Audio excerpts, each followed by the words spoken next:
Hey guys, welcome back to the channel. So today I would like to talk about Xbox Series S, its specs, memory limitations, and how extra work put in games optimization for Xbox Series S pays off in the long run, even on other platforms. Which may sound crazy at first, but that's actually true, and we've got that information from developers, not only one but even more. And for today's video I'll be using Windows Central article, so link to that article you will find in the description of this video below. And basically this article is pretty much all about like Stalker 2. I mean, Windows Central spoke with Stalker 2 developers. They spoke about, their upcoming game, but also some optimization struggles they had for consoles, especially Xbox Series S, because we all know that this console has memory limitations, like power, sure, but power I guess is more scalable. Memory limitation, not really. And that's why I actually did find this article very, very interesting, because it actually talks about, very interesting stuff when it comes to game optimization and how that extra work put in game optimization for Xbox Series S actually makes the game better on other platforms too, like PC. So without any further ado, let me actually show you what that's all about. So this is like just a part of that article, of course. Like I said, check the link in the description below for the full article about the game. And basically in this part they spoke about like game optimization for Xbox Series S specifically. And they say, at first we thought bringing Stalker 2 to the Xbox Series S might be impossible. We have such a big game with so many mechanics, a huge amount of things. It felt like this must be impossible to do. But then we start optimizing, adding new features for streaming information. Unreal Engine has a lot of features for this, but for our game we really had to squeeze up every megabyte from every piece of the system content we could. And now we did it. So there we go. Like, basically they say that, certain things that at first they thought were impossible on that system were actually possible. Yeah, extra work was probably needed, but let's continue. After this experience, I believe it's possible for any game to reach the Xbox Series S memory limits. And yes, not every developer, every studio has the opportunity or the additional time to optimize for the Xbox Series S. We had to boost our expertise on the optimization side, which also helped the PC build, making it a lot more performant. We have quite low minimum PC requirements for a modern game. So there we go, like out of the gate, they say that the extra work they've put into optimizing for Xbox Series S paid off with a better version for PC. Obviously, I would imagine that it also paid off having a better running game on Xbox Series X, because if the code is better on Xbox Series S, they are pretty much using the same code on Series X, but they just throw more stuff at screen, right? Like, higher frame rate, and we'll talk about that in a minute too. Better visuals and that kind of stuff, right? So that extra optimization the extra optimization work they did on Xbox Series S version actually makes that game much better, right? On other platforms too. And this is not the first developer saying that, because I remember when Baldur's Gate 3 first came out, they pretty much said the same. That or maybe there was some other game as well, but I think Baldur's Gate 2, they did say that it was a hurdle. It was not easy. They had some help from Microsoft, I think, as well. And by the way, the developers of Stalker 2 are working with Microsoft as well. I mean, they are using Unreal Engine 5.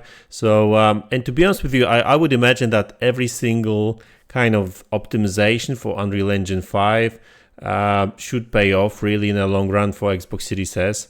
But what I'm trying to say is that I understand the concerns relate to Xbox Series S, and it just kind of it makes me laugh when I hear, oh, Xbox Series S holds this and that back. That's not really the case, because in reality this generation has been held back for a very long time by last generation consoles, not Xbox Series S for that matter. And to be honest with you, Call of Duty, FIFA, all the most popular games are still running on last gen consoles. So don't come here and tell me that Xbox Series S holds back anything, because it's just ridiculous. Yes, there's some limitations and some things needs to be cut off from the actual game, like ray tracing in certain games. Sure, but genuinely speaking, all that nonsense about Xbox Series S holding back anything, it's just crazy.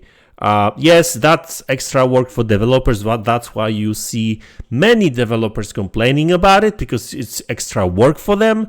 Nobody really wants to put extra work, really, if not necessary. And that's why you see a lot of these developers complaining about it. And yes, Xbox Series S has certain limitation. I think the biggest mistake they've made with Xbox Series S was memory system, or really the not enough of memory. I mean, they wanted to reduce the number of compute units and everything, GPUs side of things. Sure, go ahead, like it's scalable, but memory and CPU, not really.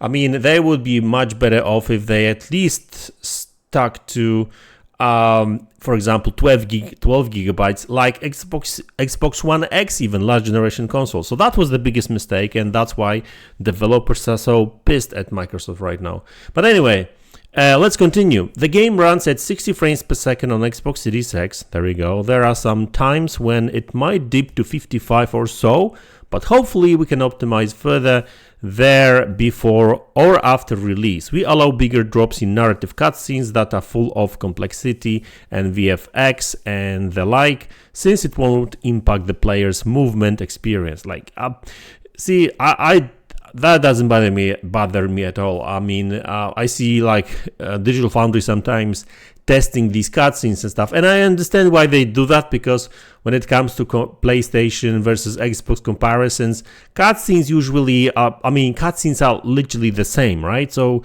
you can easily get the performance difference, right? Like which one is doing better, because in games are not always equal. Each gameplay is not always equal, so I get it. But like from gamers' perspective, like 30 frames per second, even cutscenes, that doesn't bother me anyway, because I don't control the character. It's just like a movie, right? It's, you do notice like switch from 60 gameplay to the cutscene at 30, sure, but it's not a massive deal for me, as long as the game actually runs at 60. On the Xbox Series S, we stick to 30. However, in many cases, we have managed to hit 60 FPS, but it's not as consistent as on Xbox Series X. But we are looking to get performance mode for Xbox Series S to get it to 60. We think it's possible. So again, they just say it's just a matter of extra optimization, I guess. So I would imagine that Xbox Series S will get 60 frames per second mode in that game after launch, probably. So listen, I really wanted to show you this, because it's like the whole nonsense about Xbox Series S bad and that kind of stuff, holding the generation back, and it's just kind of crazy. And in reality, it's just, I get the developers, I get why they are, pissed at Microsoft for that. But in reality, now they will, and some will say, oh, PlayStation 5 will have 2 SKUs as well. But yeah, sure, but PlayStation 5, the base model, is actually much more powerful, so you can actually still do much better with the base model, right? And also, another reason why Microsoft did not deliver Pro model is that they already have 2 SKUs, this generation SKUs on the market already. So adding another one wouldn't actually make much sense. There was an idea which actually Digital Foundry actually had a while ago, and actually a couple of people actually were talking about it. And I thought that would be a cool idea, but I'll probably make another video about it. Basically, upclocking Xbox Series X, making like a, I don't know how you want to call it, Xbox Series X Premium or whatever. Basically, the same console, just with faster CPU and GPU clocks. That's it. And probably a better cooling system, maybe, who knows. But now, since they are on 6 nanometers, I made a video about it yesterday. Upclocking these some of the chips, not all of them, of course, actually would make sense, and you could sell it for like $100 better, $100 more.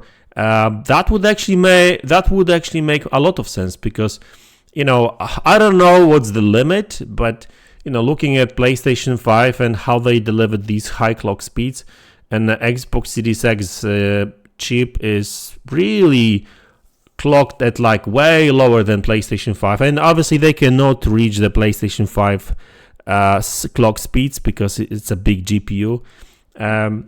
But at the same time, PlayStation 5 Pro is going to be doing that really, right? So, they don't even have to go as far as PlayStation 5 Pro, because obviously, they will have a more modern GPU, RDNA 3, I think. So the efficiency is going to be there. But like meeting somewhere in the middle, I think they are clocked at like 1875 megahertz or something like that. So I don't know, make it 920 or 950. I don't know. It should be possible in my opinion, but it's just a matter of better cooling. And yes, the power draw will be higher, but who cares? It's a console, and I understand why they did that. But anyway, that's another topic for another video. Going back to Xbox Series S, this console is actually not that bad, and I don't get why it's hated so much. Except developers, because it's extra work for them, of course. But anyway, guys, that's the video. I hope you enjoyed it. Let me know in the comment section below what you think about it, and I'll see you guys in the next one. Take care.